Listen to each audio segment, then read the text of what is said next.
So the coaching is to try and help people make sense of where are they and what does the later stage of working life look like on their own terms. And indeed, how does that lead into a period after they may be thinking not working full time? And again, as we all get older, and that's changing radically for all sorts of reasons, there's a massively increased number of people who are older, which has massive implications for how we actually are as a society. Can we I have the idea that what we do is retire and do nothing, or go and play golf, or have holidays in Spain. I don't think that's tenable anymore. We have to contribute to society in a way that's radically different to what went on before, in order that the whole of society can be healthy. So part of the coaching is to navigate the way forward from that, to perhaps start to perceive what the full range of choices are that are available, and to actually start to act into that space to make life better for the individual and the context in which they're working, both organizationally and socially.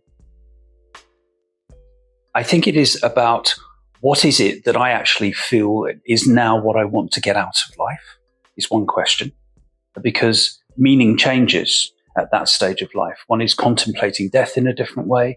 One's position as a parent is very changing.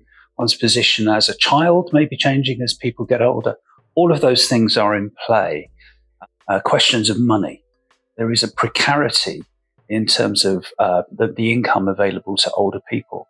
And so in the press, you'll see that actually the number of over 50s that are now doing part-time work has increased by 50% over the last 10 years. Massive increase.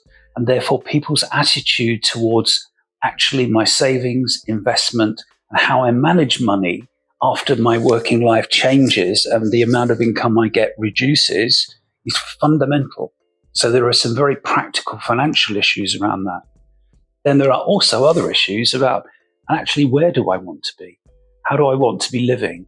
What are the things that are important to me as a kind of an individual? How do I want to grow and use the opportunity that is inherent with this, which is a greater amount of freedom over our own time than we've ever had before?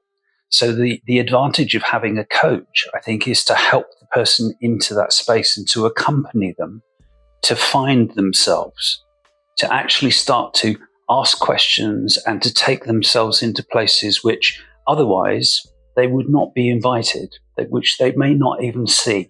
And so therefore it's about having a companion on that potentially liberating but also quite threatening process of change and development that precedes a big life change, that organizations need to be thinking about in context of their diversity agenda, about the needs of older workers. What is the value add that older workers can really bring to the organization that is different? It's not just more of the same. What things can they do in terms of mentoring, eldership, and potentially part-time? I think there needs to be a paradigm change to the fact that you need to be full-time.